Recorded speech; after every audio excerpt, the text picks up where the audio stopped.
వేజండ్లపురములోని శ్రీ విశ్వమాత ఆదిపరాశక్తి పీఠాధీశులు భగవాన్ శ్రీ శ్రీ శ్రీ వెంకట కాళీకృష్ణ గురుమహారాజు గారు లోకరీతిని గూర్చి మహత్తరంగా రచించగా శ్రీ గురు ప్రబోధ పద్యరత్నాకరం గ్రంథంలోని 453 పద్యాలలోని 223 పద్యరత్నాలలోని లోకరీతిని తెలియజేస్తున్న 3వ భాగము 16 నుండి 22 పద్యరత్నాలను కూర్పు చేసి ప్రవచిస్తున్నది భగవాన్ శ్రీ శ్రీ శ్రీ వెంకట కాళీకృష్ణ గురుమహారాజు వారి దాసుడు వ్యాఖ్యాన వాచస్పతి బ్రహ్మశ్రీ ప్రభాకర స్వామి, హైదరాబాద్. మడిని గట్టినంత మాన్యులయ్యుందురా, చెడ్డ మనసునెల్ల చెరిపివేసి ధరను ప్రేమనుండ దైవం ముదీవించు. మడిని గట్టినంత మాన్యులయ్యుందురా, చెడ్డ మనసునెల్ల చెరిపివేసి ధరను ప్రేమనుండ దైవం ముదివించు. కాళికాంబతనయ కనుము కృష్ణ, కాళికాంబతనయ కనుము కృష్ణ. కేవలం వస్త్రధారణతో పవిత్రతను ప్రదర్శించినంత మాత్రాన గౌరవం లభించదు, గొప్పవాళ్ళైపోరు. బాహ్యధారణ కంటే అంతరంగంలోని పవిత్రత మాత్రమే గౌరవనీయులుగా చేస్తుంది. మడికట్టుకోవటం అంటే మనసులోని పవిత్రతను నిరాడంబరమైన పద్ధతిలో కాపాడుకోవటం, దుష్ట భావాలను, దుష్ట గుణాలను, దుష్ట ఆలోచనల నుండి దృష్టిని దూరం చేయటం అని గమనించాలి. అంతేగాని మనసులో చెడును పెంచి పోషిస్తూ పైకి మాత్రం ఎంతో పవిత్రులని తెలియచేయటానికి తాము చేసేది నటన అని తనకి తెలిసి ఇతరులకు తెలియకుండా వేసుకునే వేషం మాత్రం మడి అనిపించుకోదు. అది కేవలం మోసగాళ్లు తమ రాబడి కోసం వేసే వేషం మాత్రమే. బాహ్య వేషాలు మనిషి యొక్క గుణగణాల్ని ప్రకటించలేవు. పవిత్రమైన శుభ్రమైన వస్త్రాలను ధరించినంత మాత్రాన గౌరవాల్ని పొందలేరు. మనసు మంచిది కావాలి, హృదయం ఆర్ద్రతాపూరితమై ఉండాలి, ప్రేమను కురిపించాలి. ఇవన్నీ అనుసరిస్తూ ఉంటేనే దైవం కూడా మన ఎడల దయ చూపిస్తాడు, తన దీవెనలను ఇస్తాడు. ఇందులో అనుమానాలకు తావులేదు. పైకి మంచివారిగా కనిపిస్తూ లోపల చెడ్డ గుణాలు నింపుకొని ఉండేవాళ్లని పయోముఖ విషకుంభాలు అంటారు. అంటే పైకి పాలు మాదిరిగా కనిపించే విషంతో కూడిన కుండలు అని. కనుక ఇటువంటి వాళ్ళు లోకంలో చాలామంది ఉంటున్నారు. వారిని గురించిన అవగాహన చేసుకుని జాగ్రత్త పడవలసిందిగా భగవాన్ శ్రీ శ్రీ శ్రీ వెంకటకృష్ణ కాళీకృష్ణ గురు మహారాజు వారు పై పద్యం ద్వారా తెలియచేస్తున్నారు. ధన్యులౌచు జనులు దైవ కార్యాలతో, తరతరాలు సాగు ధరణినెప్పుడు. ధన్యులౌచు జనులు దైవ కార్యాలతో, తరతరాలు సాగు ధరణినప్పుడు. మంచి పనులు చేయు మానవుల్ ధన్యులు, మంచి పనులు చేయు మానవులు ధన్యులు. కాళికాంబతనయ కనుము కృష్ణ. కొందరు తరతరాలుగా తమ తాత ముత్తాతల కాలం నుంచి దైవ కార్యాలు నిర్వహిస్తూ ధన్యమైన జీవితాలను గడుపుతూ ఉంటారు. తల్లిదండ్రులు ఏది నేర్పితే, సహజంగా ఏది ఆచరిస్తే పిల్లలకు కూడా అదే అబ్బుతుందిగా. వారు కూడా తమ సంతానానికి దానినే నేర్పిస్తారు. ఆ విధంగా ఆనువంశికంగా ధర్మ కార్యక్రమాలు చేసేవారిలో సహజంగానే సమాజం పట్ల ఎంతో సానుభూతి, అనుకూలత ఉంటుంది. సమాజం కూడా దైవ కార్యాలు ఆచరించే వారి ఎడల భక్తిభావంతో ఉంటుంది. ఈ విధంగా ఒకరిపై మరొకరికి మంచి అభిప్రాయాలు ఏర్పడి ఉంటాయి. ఇలాంటి వాళ్ళు ప్రతి ప్రాణిలోనూ దైవాన్ని చూస్తారు, పరోపకార గుణాలను పెంపొందించుకుంటారు. అందుచేత ప్రతి వారితోనూ సౌమ్యంగా వ్యవహరించటం, ఓర్పుతో కూడిన సంభాషణ చేయటం వారికి అలవాటవుతుంది. తరతరాలుగా దైవ కార్యాలను నిర్వహిస్తూ ఉండటం వల్ల సమాజంలో వారికి ఒక ప్రత్యేకమైన గుర్తింపు, పలుకుబడి ఉంటుంది. అందువల్ల అలాంటి వారు ఎంతో పుణ్యాత్ములైన ధన్యమైన జీవితాన్ని పొందుతారు. దైవ ప్రేరణతోనే ఎవరైనా మంచి పనులు చేయగలుగుతారు. అందుకోసం నిరంతరం దేవుణ్ణి స్మరించాలి. అలా చేయటం వల్ల దేవుడు సంతృప్తి చెందుతాడు. ఏ మంచి పనులు చేస్తే దేవుడి అనుగ్రహ వర్షం కురిపిస్తాడో, దేవుడిని దయ కలుగుతుందో అలాంటి పనులనే ఆచరించాలి అని భగవాన్ శ్రీ శ్రీ శ్రీ వెంకట కాళీకృష్ణ గురుమహారాజుల వారు పై పద్యంలో తెలియచేశారు. మంచి మనసు లేక మహి ప్రార్థనలు చేసి ఒక్క పొద్దులున్న లెక్కయగునే. మంచి మనసు లేక మహి ప్రార్థనలు చేసి ఒక్క ప్రొద్దులున్న లెక్కయగునే. స్థిరమనము వలయు తేజము హెచ్చింప కాళికాంబతనయ కనుము కృష్ణ. కాళికాంబతనయ కనుము కృష్ణ. మనసులో మంచితనాన్ని నిలుపుకోలేక పుణ్యమో పురుషార్థమో వనగూరుతుందని ఒంటిపూట భోజనం చేయటం వల్ల వచ్చేది నీరసం తప్ప అంతగా ప్రయోజనం ఉండదు అంటున్నారు. శరీరానికి శక్తి, తేజస్సు పెరగాలి అంటే ఆహారంతో పాటు స్థిరమైన మనస్సు, చక్కటి భావాలు అవసరం. మనసులు కలుషితంగా ఉండి అస్థిరంగా ఉన్న మనసులతోనే దైవ ప్రార్థనలు చేస్తూ ఉంటాం చాలామంది. అందువల్ల పాఠాలు చూసి చదివినట్లే అవుతుంది తప్ప ఆ ప్రార్థనలు మనసు లోతుల్లోకి వెళ్ళవు. బలమైన పునాది లేకుండా నేల పైభాగం నుంచి కట్టే కట్టడాలు ఎక్కువ కాలం నిలబడవు కదా, అసలు కట్టడం కూడా కుదరకపోవచ్చు. అలాగే మనసు లోతుల నుంచి వచ్చే ప్రార్థనలు దేవుని చెవిన పడతాయి. అంతేగాని దేవుని పేరు చెప్పి ఒక పూట భోజనం మానివేస్తే దేవునికి వనగూరేది ఏమీ లేదు. ఏకభుక్తం అనేది మనసును స్థిరీకరించుకోవటం కోసమే. ఒక పూట భోజనం మానటం వల్ల ఏర్పడే శారీరక అలసటని మరిచిపోవటానికి, మళ్ళీ మనసును దైవంపై కేంద్రీకరించడం వల్ల శరీర స్థితిని గూర్చి మరిచిపోతున్నాము అన్న భావన ఉంటుంది.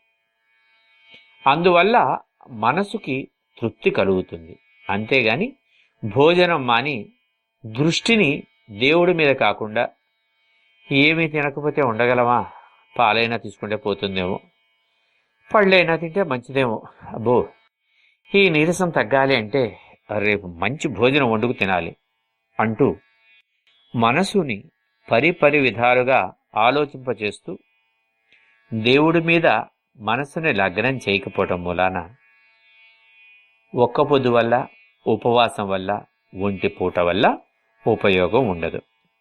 మనస్సుని నిగ్రహించుకుంటే దేన్నైనా సాధించవచ్చు. దానికోసం భోజనాలే మానక్కర్లేదు. ముందు మనో నిగ్రహం కావాలి. మనస్సు, తేజస్సు, ఓజస్సు పెరగాలి అంటే మనసే ముఖ్యం.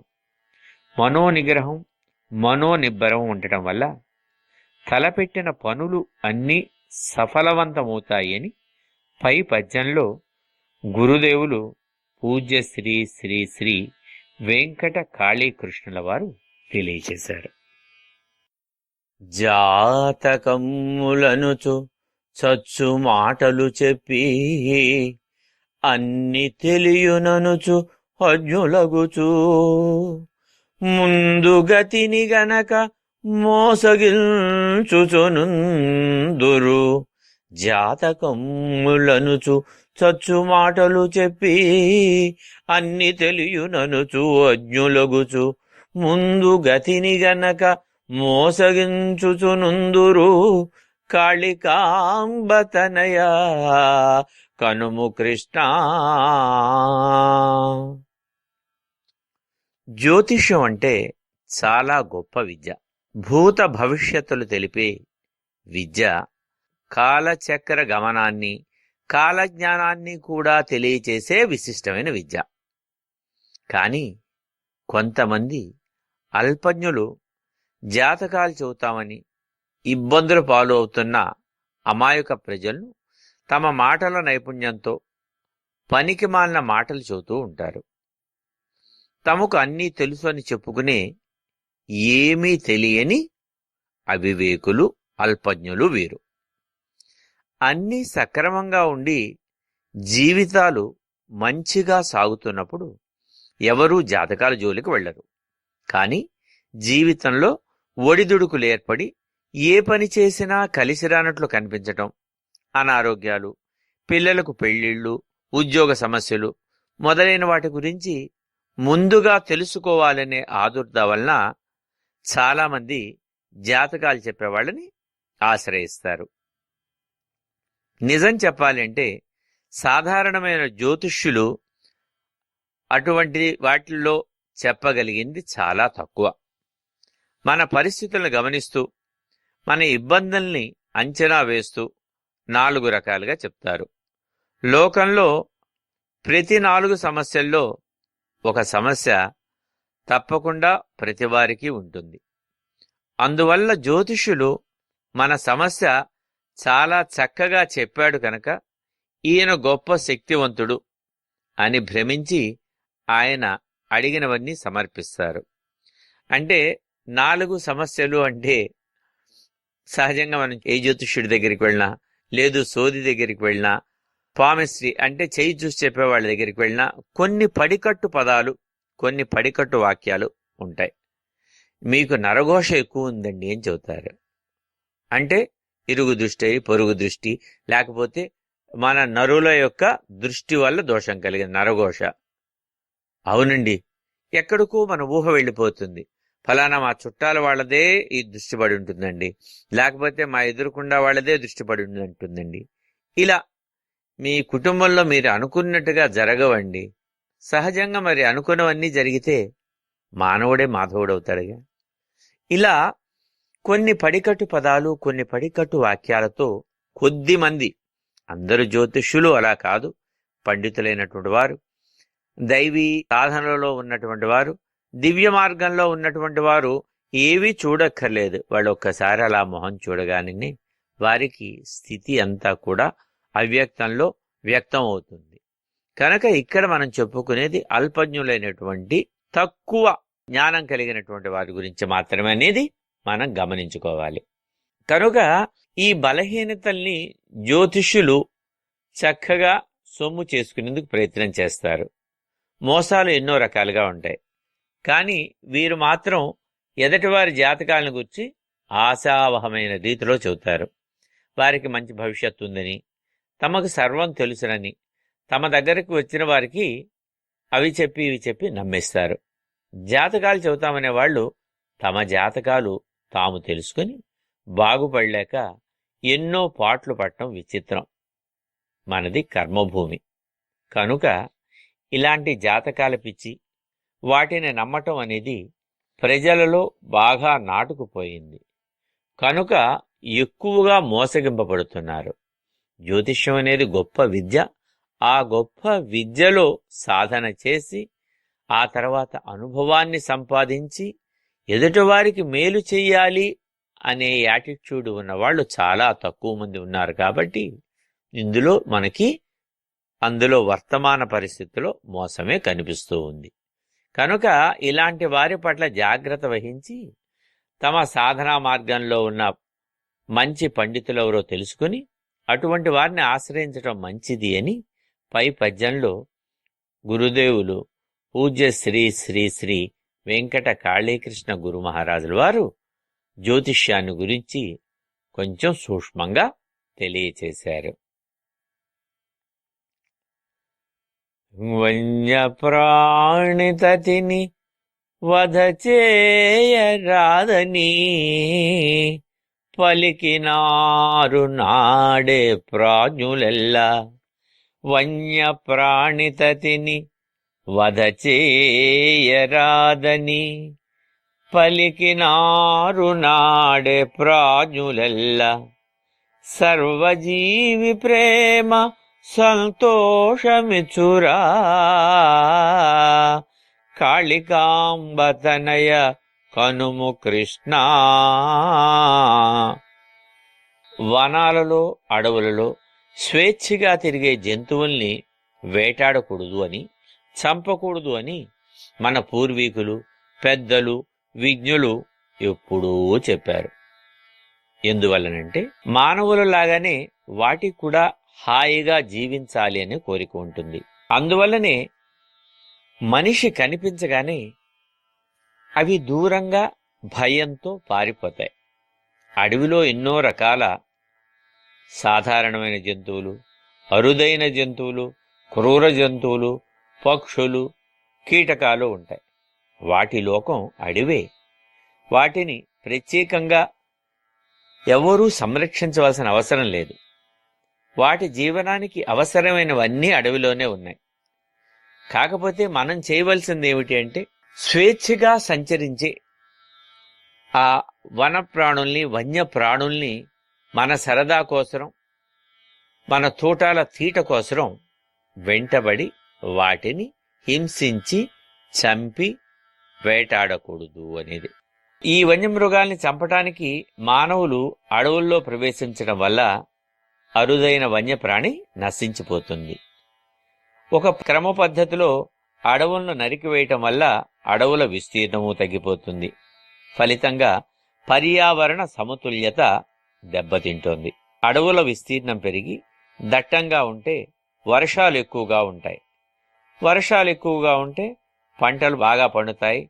పశువులకి, మనుషులకి కావలసిన గ్రాసానికి ఏర్పాట్లు జరుగుతాయి. కనుక వర్షాలు మానవ ప్రగతికి జీవనాధారాలు అని చెప్పుకోవచ్చు. అడవి జంతువులను వేటాడటం, అడవులు నరుక్కుంటూ పోవటం వల్ల చివరికి మానవులకు మిగిలేది ఘోరమైన ప్రకృతి విపత్తులే. బయోడైవర్సిటీ అని ఇవాల్టి రోజున ప్రతి దేశంలో కూడా, అంటే ప్రకృతిలోని వైవిధ్యాన్ని అలా కాపాడుకొద్దాము అనేదే ఈ బయోడైవర్సిటీ కన్జర్వేషన్ ఆఫ్ ఫారెస్ట్ యొక్క ముఖ్యోద్దేశం. కనుక ఆ ప్రకృతి విపత్తులు రాకుండా ఉండాలి అంటే ప్రకృతిని మనం కాపాడుకోవాలి. అట్లాగే ఇక్కడ అడవి జంతువుల్ని వేటాడి చంపితే దాని పర్యవసానం ఎంత దయనీయంగా తయారవుతుందో ఆ క్రమమంతా చెప్పకుండా ఒక్క మాటలో వన్య ప్రాణులను చంపరాదు అని విజ్ఞులు చెప్పారు. ఇదంతా ఒక్క రోజులోనో ఒక్క సంవత్సరంలో జరుగుతుంది అని కాదు. అందువల్ల వన్యప్రాణులను రక్షించుకోవటం, అడవులను రక్షించుకోవటం మానవుల యొక్క విధి. అడవులు దట్టంగా పెరిగితే అడవుల్లో ఆయా జీవాలు పచ్చగా ఉండే అవకాశం ఉంటుంది. అన్ని ప్రాణులకు సమానమైనటువంటి హక్కు ప్రకృతిలో ఉన్నది. కనుక అవి వాటి మార్గాన్ని ఏర్పాటు చేసుకున్నాయి. వాటి ఇళ్ళు, వాకిళ్ళు, ఆహారము, సంపాదన ఎక్కడయ్యా అంటే దట్టంగా పెరిగిన వనాలే. కనుక వాటిని ప్రేమతో ఆదరించినప్పుడే లోకంలో సంతోషం వెల్లి విరుస్తుంది. మానవులనే కాదు, భూత దయ అని చెప్పుకొస్తారు. అంటే కేవలం మానవులు, ఆడవాళ్ళు, మగవాళ్ళు అనే మానవులు కాకుండా ప్రతి జీవిలోనూ. అందుకనే కదా కాప్తవాక్యంలో మహానుభావుడు పాడింది, జీమాలో గో బ్రహ్మలో, చీమాలో బ్రహ్మలో, చీమాలో బ్రహ్మలో, శివకేశ వారులలో వ్యాధులలో ప్రేమ మీర బిరుదు వహించుమా. కనుక పిపీలికాది బ్రహ్మ పర్యంతము కూడా ప్రతి వాటికి ఒక స్థానం ఉన్నది, ప్రతి వాటికి ఒక జీవం ఉన్నది, ప్రతి వాటికి కూడా జీవించే హక్కు ఉన్నది. కనుక వాటిని మనం గౌరవించవలసిన అవసరం ఉంది అంటూ గురుదేవులు పూజ్య శ్రీ శ్రీ వెంకట కాళీకృష్ణ గురు మహారాజ్ వారు ఈ పద్యంలో తెలియచేస్తున్నారు. నదనిలోనే వరులకు నీయంగ ధరణిలోన జన్మ ధన్యమగును. ఉన్నదానిలోనే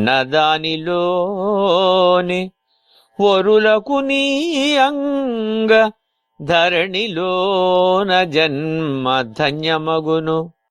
అన్నదానమెప్పుడు అతి పుణ్యమిచ్చురా. అన్నదానమెప్పుడు అతి పుణ్యమిచ్చురా. కాళికాంబతనయ కనుము కృష్ణ.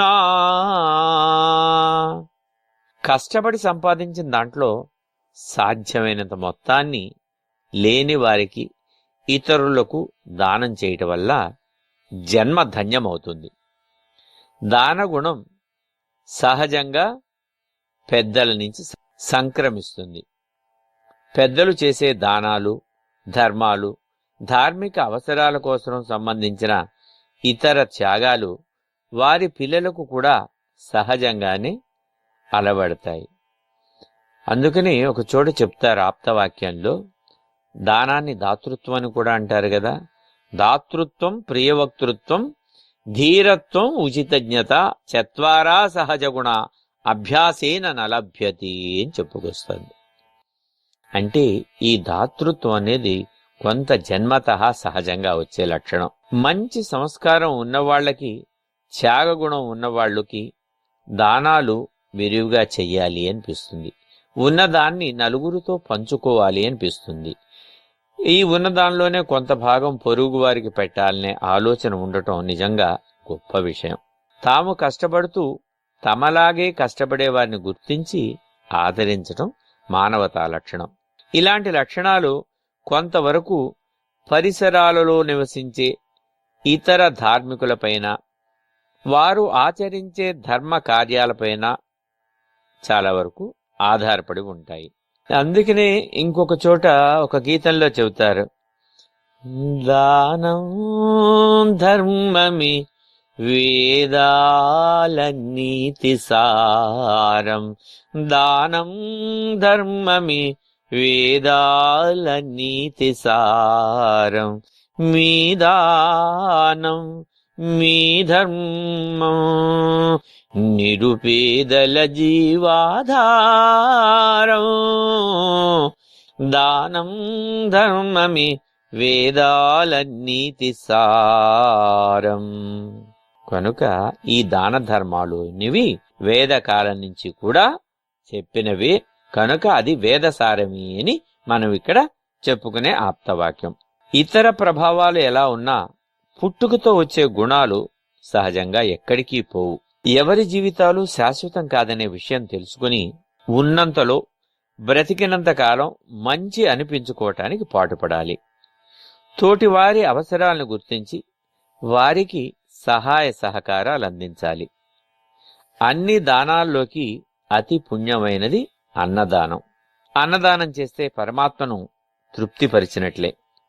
తృప్తిగా భోజనం చేసిన వాళ్ళు ఇచ్చే ఆశీర్వాదాలు అన్నదానం చేసిన వాళ్ళకి పుణ్యాన్ని సంపాదించబడతాయి. దానమే మంచిది, అయితే ఈ దానంలో అన్నదానం ఇంకా మంచిది. ఎందుకని? జీవుల యొక్క పుట్టుక, పెరుగుదల, సమసిపోవటం అన్నీ కూడా ఆహారంలోనే ఉంటాయి కాబట్టి ఓం అన్నాద్భూతాని జాయంతే జాతే నన్నేన వర్ధతే అద్యతే చిత భూతాని తస్మాదన్నం తదుచ్యతయితి అంటుంది తైత్తిరీయోపనిషత్తు.